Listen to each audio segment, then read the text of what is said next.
बिस्मिल्लाहिर्रहमानिर्रहीम।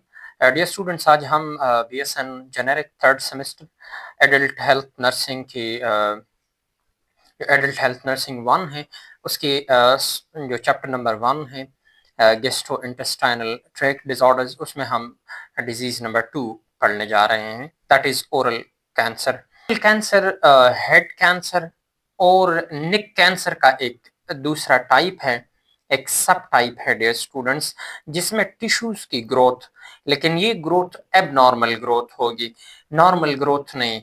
ये oral cavity में होती है, यानी वो कैंसर का टाइप जिसमें ओरल जिसमें कैंसर जो है यानी एबनॉर्मल टिश्यूज ग्रोथ वो ओरल कैविटी में प्रेजेंट होती है, उसको हम ओरल कैंसर कहते हैं।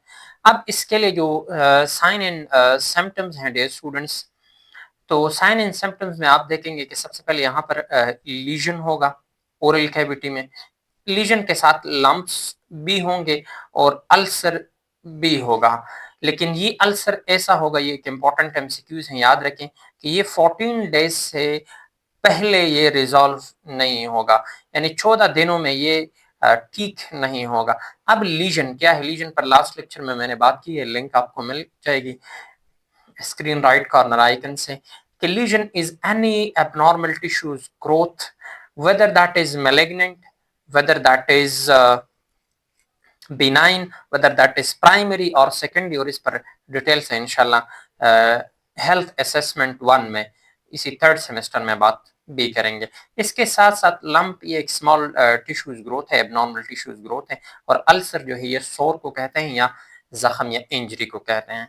और ये लीजन लंप और अल्सर जो है ये आइदर टंग पर होगा या लिप्स पर होंगे या माउथ के जो एरियाज हैं उन तमाम एरियाज पर ये आ सकते हैं। और इसकी जो लंप लीजन और अल्सर हैं, इसकी कलर मोस्टली या ऑफनली पेल कलर होगा, या इसकी जो कलर है वो डार्क होगी, या कभी कभार ये डिसकलर भी हो सकते हैं, यानी कोई कलर नहीं होगा इसका। इसके साथ साथ आपको व्हाइट पैचेस नजर आएंगे साइन एंड सिम्टम्स में, कि आप देखेंगे जिस तरह थोड़ी देर पहले मैंने बात की, इसीलिए बात की ताकि बाद में टर्मिनोलॉजीज आपको आसानी से समझ में आए।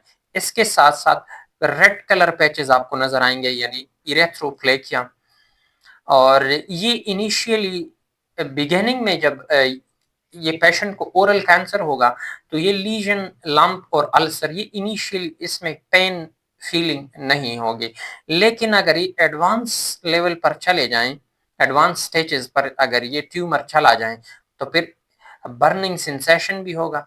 बर्निंग सेंसेशन का मतलब क्या है, जलन भी फील होगी पेशेंट को, और पेन भी फील होगा, यानी दर्द भी फील होगा पेशेंट को। Now additional sign and symptoms ये भी हो सकते हैं कि पेशेंट को टंग प्रॉब्लम होगी, यानी उसे बोलने में मसला होगा। टंग प्रॉब्लम मतलब में डिफिकल्टी इन स्पीकिंग, और ये तीन टर्मिनोलॉजीज हैं, इंशाल्लाह इस पे बात करेंगे। एक है डिस्पेजिया, ये टंग प्रॉब्लम को डिस्पेजिया भी कहते हैं, स्पीकिंग प्रॉब्लम भी इसको कहते हैं। एक है डिस्फेजिया, और अगला जो टर्म है वो है डिस्प्लेजिया। इन पर इंशाल्लाह सब पर बात करेंगे। Dysplasia, dysphagia is difficulty in speaking, dysphagia is difficulty in swallowing, and dysplasia is the abnormal tissues growth. अच्छा, नाउ डिफिकल्टी इन स्वेलोइंग इसको डिस्फेजिया कहते हैं, टंग प्रॉब्लम को डिस्पेजिया कहते हैं, और माउथ सोर आपको आएंगे नजर मेरे अल्सर्स ओरल कैविटी में, और इसके साथ साथ पेन भी होगा एडवांस स्टेजेस में, और इसके साथ साथ paresthesia, paresthesia mean the abnormal sensation in the body is known as paresthesia. तो पेरेस्थीशिया में आपको आपकी बॉडी में एबनॉर्मल सेंसेशन आपको फील होगी। इसके साथ साथ आपको ऐसा लगेगा जैसे आपकी जो थ्रोट है ना उसमें कुछ कैच हैं, और वो कैच आपको इस तरह क्यों फील होगा, क्योंकि वहां पर कोई लंप, लीजन या कोई एबनॉर्मल टिश्यू ग्रोथ होगा, तो आपको फील होगा कि वहां पर कोई चीज है जो वहां पर टैकल्ड हुई है। इसके साथ साथ चीविंग में आपको मसला होगा, क्योंकि जब मुंह में जख्म है तो जाहिरी बात है बोलने में भी मसला होगा, स्वेलिंग में भी मसला होगा, और इसके साथ साथ चीविंग में भी मसला होगा।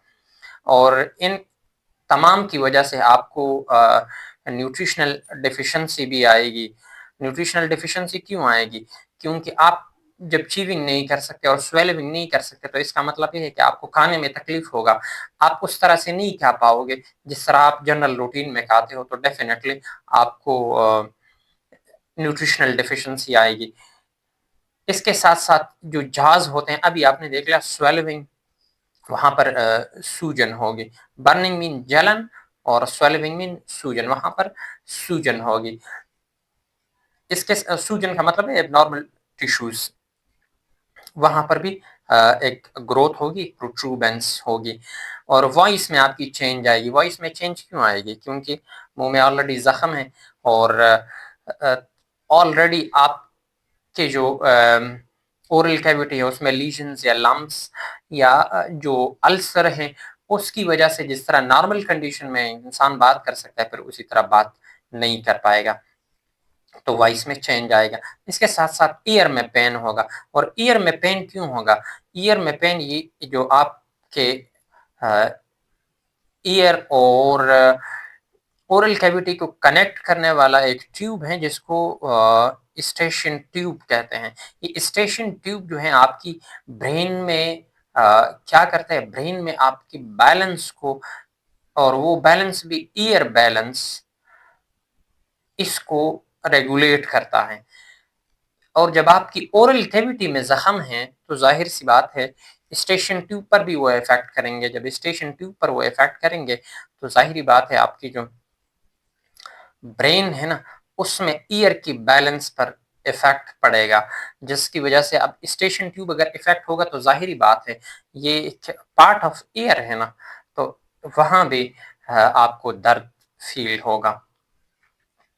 इसके साथ साथ डियर स्टूडेंट्स, ये जो कैंसर हैं ये इम्पोर्टेंट है, याद रखें 40 इयर्स की एज से बाद ये आपको ये सिम्टम्स अपेयर होंगे, और मोस्टली 40 इयर्स के बाद ये इसकी अराइवल होती हैं। और याद रखें कि अगर कोई लीजन या लंप ओरल कैविटी में है और वो 14 डेज के अंदर वो रिकवर नहीं हुआ, तो आप इसको क्या कंसिडर करेंगे, आप इसको ओरल कैंसर कंसिडर करोगे अगर वो हील नहीं होता 14 डेज के अंदर। इसके साथ साथ अगर लंप है लिप्स और माउथ पर, एडिशनल साइंस दी गई हैं, साइन एंड सिम्टम्स दी गई हैं। और वाइट पैचेस और red patches gums, tongue and buccal cavity में। और अनयूजुअल ब्लीडिंग भी होगी, पहले मैंने ऑलरेडी बात की। और नम्बनेस, नम्बनेस ये भी एबनॉर्मल सेंसेशन ही है। अब इसके साथ आप यहाँ पर देख लें डियर स्टूडेंट्स, इस पे ऑलरेडी मैंने बात की है कि स्क्वेमस सेल कार्सिनोमा में इसी तरह होता है। ये स्क्वेमस सेल जो है आपकी जो ओरल कैविटी की जो लाइनिंग्स हैं, उन्हीं लाइनिंग में जो डीपर लाइन है ना, यानी ओरल कैविटी यहाँ पर जो पहला लाइन है, ये स्क्वेमस सेल्स होते हैं जो कि म्यूकस को इसको म्यूकस मेम्ब्रेन भी कहते हैं, जो कि म्यूकोजा को सेक्रीट करते हैं। तो ये जब इफेक्ट हो जाएंगे तो इस तरह कंडीशन होगा। ये स्क्वेमस सेल कार्सिनोमा का एक डायग्राम है dear students. Now risk factors क्या हैं इसके लिए, वो तमाम रिस्क फैक्टर्स अब पढ़ते हैं कि अब पेशेंट को क्या एक्सपेक्ट, रिस्क फैक्टर्स का मतलब ये है कि अब what is expected in the patient, what the patient can have if the patient is followed by oral cancer. तो क्या हो सकते हैं, क्या क्या डिफिकल्टीज आ सकते हैं, क्या क्या मसाइल उसको आ सकते हैं। तो सबसे पहले देखें कि ओरल कैविटी जो है ये तो अनकॉमन है, इतना ज़्यादा नहीं है, लेकिन याद रखें कि 5% of the total cancer is comprised of oral cancer. यानी तमाम ओरल कैंसर में 5% जो है ये सिर्फ ओरल कैंसर ही होती हैं और इसमें मॉर्बिडिटी का मतलब है डेथ सॉरी डिजीज रेशो और मोर्टेलिटी का मतलब ये है कि डेथ रेशो और डिजीज रेशो ओरल कैंसर की बहुत हाई है और इसके साथ साथ ये मेल्स में 40 ईयर्स से ज्यादा जो मेल्स होते हैं उनमें ये रेशो बहुत ज्यादा है और इसकी जो मेन रीजन है मेल में स्मोकिंग, इसके साथ साथ टोबैको यूज और अल्कोहल यूज और मैरिजुआना, इसको बंग भी कहते हैं। तो ये इन चीजों के इस्तेमाल की वजह से मेल में 40 ईयर्स के बाद ओरल कैंसर जो है वो हाई रेट पर है और कंपैरेटिवली फीमेल्स में कम है, जबकि फीमेल्स में ब्रेस्ट कैंसर जो है वो बहुत ज्यादा होती हैं all over the world. International level पर ब्रेस्ट कैंसर फीमेल में ज्यादा है। इसके साथ साथ मेल में एक रीजन ये भी हो सकता है कि वो उनकी जो ऑक्यूपेशन है यानी जहां पर वो काम करते हैं फैक्ट्रीज में, इसके साथ साथ कंपनीज में, डिफरेंट कंपनीज में जो वर्किंग साइट्स होती हैं, तो मोस्ट ऑफ द टाइम वो मेल्स जो हैं तो उनकी एक्सपोजर केमिकल्स के साथ होती हैं, तो जिसकी वजह से वो जो हैं तो हाई रिस्क पर होते हैं। इसके साथ साथ वायरस भी हो सकती है रिस्क फैक्टर में, जो कि ह्यूमन पेपिलोमा, ये जो इस नाम की जो वायरस है एचपीवी भी इसको कहते हैं, ये एचपीवी वायरस भी ओरल कैंसर को काज कर सकते हैं। इसके साथ साथ अगर पेशेंट को ओरल कैविटी में कोई लीजन है और उसकी जो पैचेस हैं वो वाइट हैं, तो ये एरिथ्रोप्लेकिया, तो ये भी एक रिस्क फैक्टर है। आपको समझना चाहिए कि patient is at risk of having oral cancer, तो you have to treat them medically in order.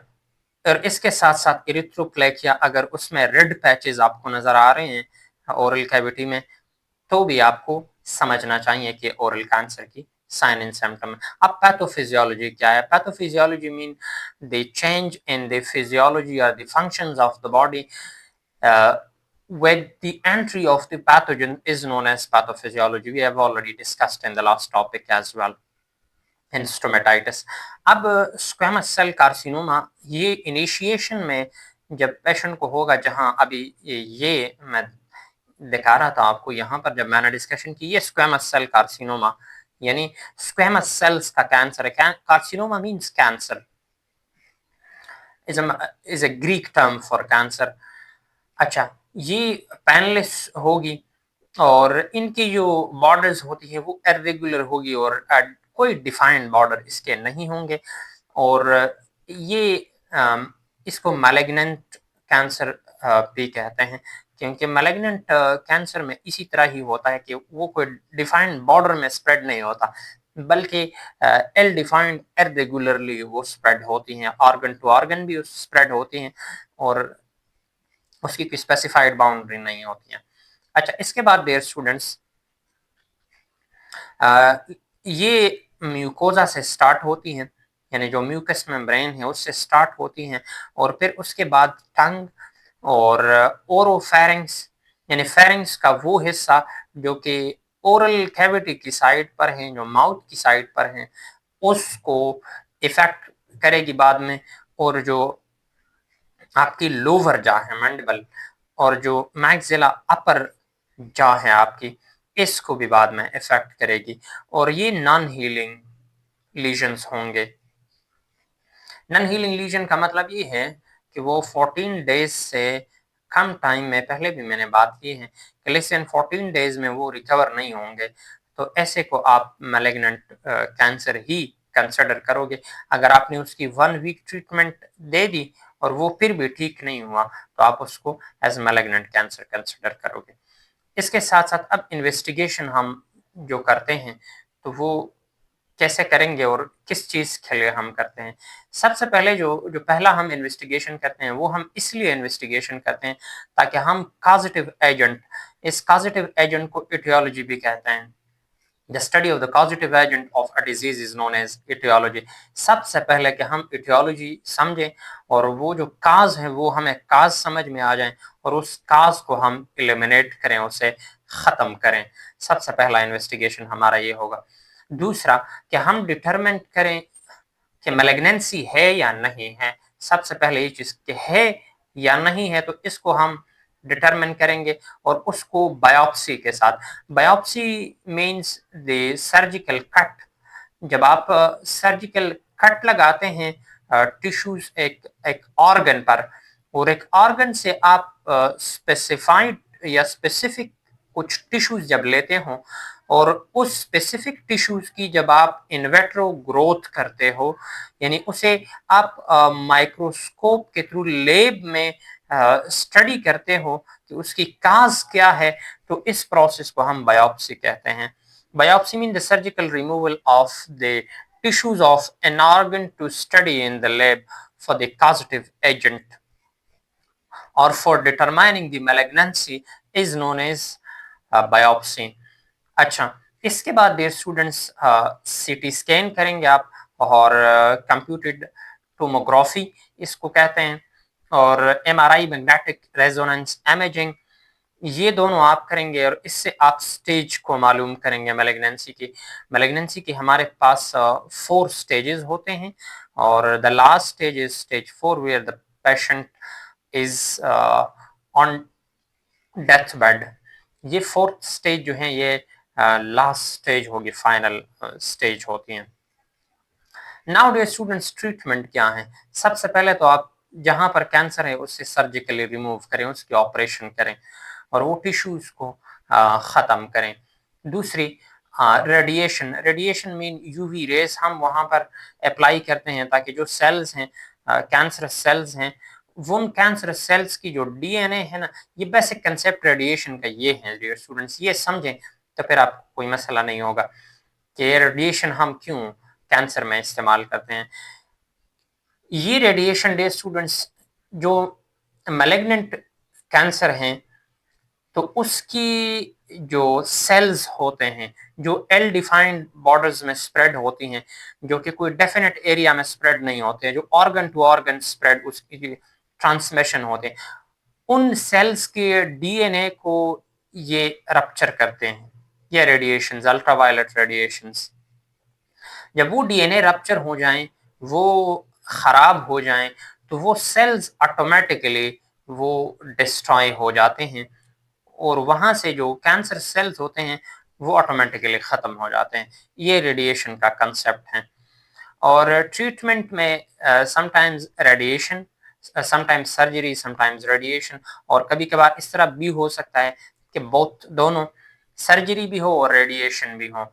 और ये इसकी रीजन बेसिकली है कि समटाइम्स सर्जरी से कुछ टिश्यूज या कुछ सेल्स जो हैं कैंसर के वो रह जाते हैं, तो उनकी चांसेस होती हैं कि वो दोबारा स्प्रेड हो जाएं, तो उनके लिए हम रेडिएशन करते हैं ताकि यही कंसेप्ट दोबारा रिपीट हो जाए वहां पर, और ये सेल्स कंप्लीटली डिस्ट्रॉय हो जाएं। इसके साथ साथ कीमोथेरेपी पर लास्ट लेक्चर में मैंने बात की भी है, आप देख भी सकते हैं। Chemotherapy means the combination when 2 or more drugs are given in the combination to treat different diseases, specifically cancer, is known as chemotherapy. और इसके साथ साथ ये इम्पोर्टेंट एक बात याद रखें कि एडवांस लीजन्स में यानी मेलिग्नेंसी की केस में जब कैंसर एडवांस लेवल पर चला जाए, तो वहां पर 30% से कम लोग ऐसे होंगे, यानी 100 में 30 लोगों से कम ऐसे होंगे जो कि 5 साल तक जिंदा रह पाएंगे। ये एक इम्पॉर्टेंट कंसेप्ट है, ये याद रखें, ये समझ में नहीं आते स्टूडेंट्स को मोस्ट ऑफ द टाइम्स। और इसके साथ साथ 9 to 25% लोग ऐसे भी होते हैं डियर स्टूडेंट्स कि जो एडिशनल माउथ और थ्रोट कैंसर उनमें डेवलप हो जाती है ओरल कैंसर की वजह से, और उसकी रीजन ये है कि वो टाइम पर ट्रीटमेंट नहीं करते, वो टाइम पर इनकी इलाज नहीं करते, क्योर नहीं करते। अब कीमोथेरेपी में हमने बात की ना, मल्टीपल ड्रग्स हम देते हैं कैंसर की ट्रीटमेंट के लिए, तो ये ड्रग्स हैं, ये देखें डियर स्टूडेंट्स, ये 5 ड्रग्स हैं, इसको हम कम्बिनेशन में देते हैं। और इनमें सबसे पहला जो है पैक्लिटैक्सेल, इसको टैक्सिकॉल मार्केट में मिलती हैं और ब्रेस्टॉल के नाम से, और मीथोट्रेक्साइट भी है, और ब्लेओमाइसिन, सिस्प्लेटिन और 5-फ्लोरोयूरेसिल, ये जो हैं ये 5 ड्रग्स हैं, ये कैंसर के लिए इस्तेमाल होते हैं। ये इंपॉर्टेंट है, इससे एमसीक्यूज एक आते हैं, ज़रूर ये याद रखें। नाउ अब नर्सिंग डायग्नोसिस आपकी क्या होगा? नर्सिंग डायग्नोसिस का मतलब क्या है, ये समझें कि what have you find as a nurse in the patient is known as nursing diagnosis. सबसे पहले पेशेंट को पेन फील होगा, डेफिनेटली जाहिर सी बात है, और वो किस वजह से?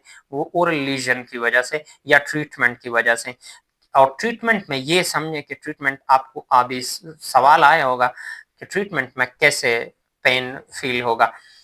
बेटे जब आप कीमोथेरेपी देते हैं ना किसी भी पेशेंट को, तो कीमोथेरेपी की वजह से पेशेंट को इंतहाई ज़्यादा पेन फील होता है। तो ये कीमोथेरेपी ट्रीटमेंट है ना, तो उसकी वजह से भी पेशेंट को पेन फील होगा। इम्बैलेंस न्यूट्रिशन, ऑलरेडी मैंने इस पे बात की है पहले, और इम्बैलेंस न्यूट्रिशन वो है जिसमें बॉडी की रिक्वायरमेंट से न्यूट्रिशन या जो डाइट है वो कम होती हैं, और उसके लिए मेन रीज़न जो है वो इनएबिलिटी टू इंजेस्ट हैं।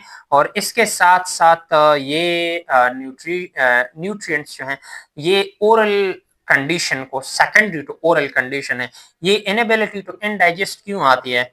क्योंकि पेशेंट जो है वो ओरली ओरल कंडीशन उसकी जो है वो ऐसे सूटेबल नहीं होते। इसके साथ साथ इन्फेक्शन की रिस्क होती है या डिजीज की वजह से, क्योंकि डिजीज की वजह से वो वल्नरेबल हो जाता है, ससेप्टेबल हो जाता है, या ट्रीटमेंट की वजह से उसकी इम्यूनिटी कंप्रोमाइज हो जाती है।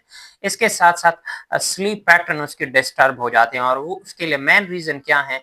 मेन रीजन उसके लिए प्राइमरी वो पेन होगा, और सेकेंडरी उसके लिए स्टोमेटाइटिस होगा।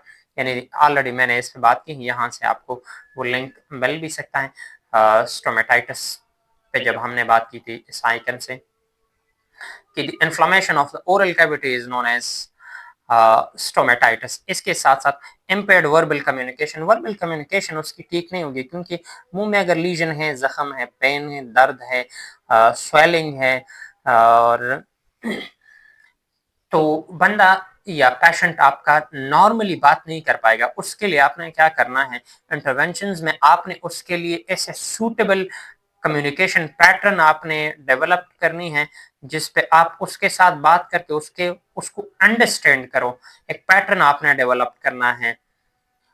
याद रखें guys, always doing verbal communication is not a source of understanding.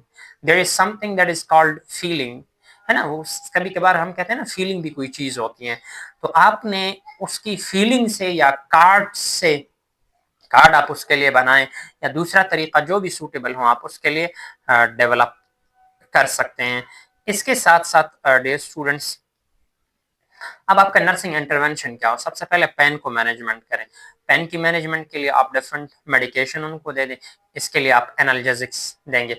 Oral hygiene, यानी अब जब पेशेंट को ओरल कैंसर है तो ओरल हाइजीन का ही ख्याल न रखने की वजह से ही तो कैंसर आया है।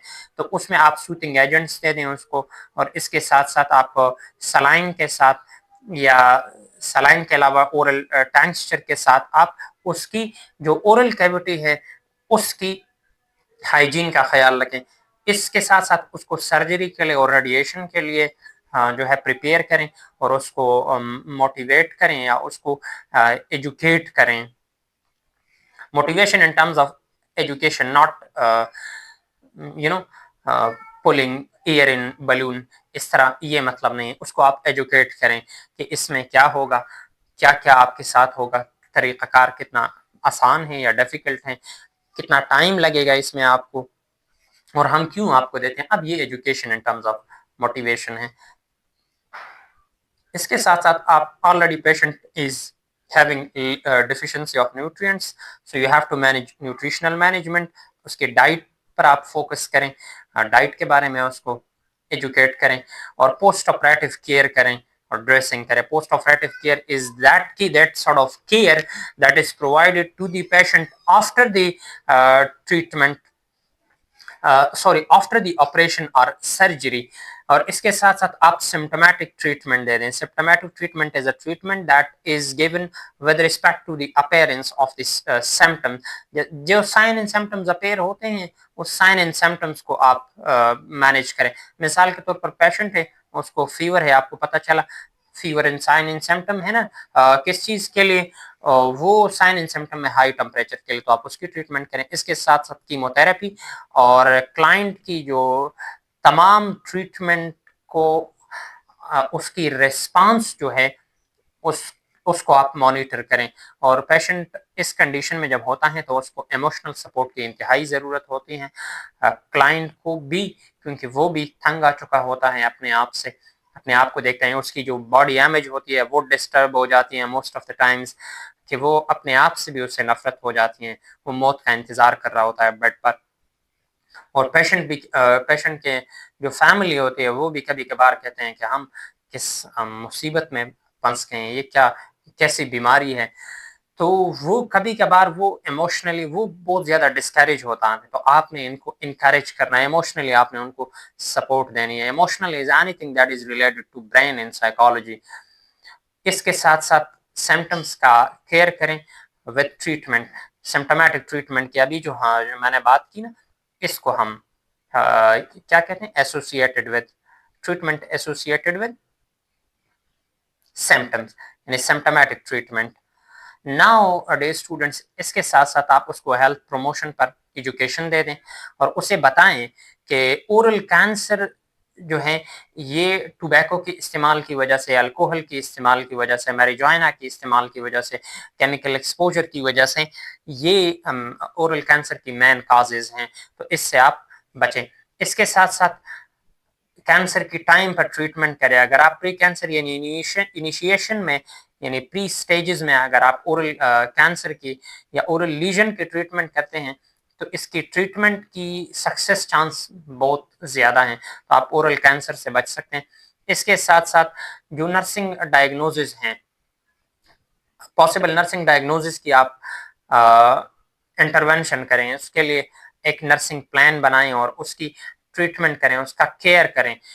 Number 1, risk for infective airway. जब ओरल कैंसर है तो जाहिर सी बात है कि ओरल कैविटी में कोई लीजन ज़रूर होगा जिसकी वजह से एयरवे ब्लॉक हो सकती हैं, उसमें डिफ़िकल्टी आ सकती हैं। तो इनइफेक्टिव एयरवे यानी जहाँ पर जो एयर है, ऑक्सीजन की अप्रोच लंग्स तक वो मुश्किल हो जाती हैं, तो कभी कभार तो उसमें पेशेंट को डेजीनेस भी आती हैं, वॉमिटिंग भी फील होती हैं, सर चक्कर भी आ रहा होता है उसे, और आंखें भी वो ब्लैक ब्लैक सी हो जाती है ना, इंसान को कुछ नज़र दिखाई नहीं देता। तो ऐसी कंडीशन में आपने उसकी क्या करनी है, जो इनइफेक्टिव एयरवे हैं उसके क्लियरेंस पर आपने फोकस करनी है, उसे क्लियर रखनी है। न्यूट्रिशन की ऑलरेडी डिफिशिएंसी है तो उसकी आपने केयर रखनी है। वर्बल कम्युनिकेशन पे ऑलरेडी मैंने बात की कि आप उसके लिए एक अदर प्लान बनाएं, ऐसा मेथड बनाएं जिसमें वो पेशेंट जो है वो आपसे कम्युनिकेट करें। और डिस्टर्ब बॉडी इमेज, यहाँ पर याद रखें डे स्टूडेंट्स, कीमोथेरेपी के साथ उसकी जो, उसको इंतहाई ज़्यादा पेन फील होती हैं, और पेन फीलिंग के साथ साथ उसकी जो हेयर लॉस है ना, वो यानी उसके सर से बाल भी है वो भी गिर जाते हैं, तो उसकी जो सेल्फ इमेज है ना बॉडी की, वो इंतहाई ज़्यादा वो ऐसी हो जाते हैं जो कि वो खुद को फिर देखना भी नहीं चाहते, वो खुद को पहचान में नहीं जाते हैं। तो इस कंडीशन में आपने उसकी इमोशनल सपोर्ट करनी है, उसको आपने इनकरेज करना है। ऐसा ना हो कि एज ए नर्स वो आपकी वजह से डिस्करेज हो और डिस्टर्ब हो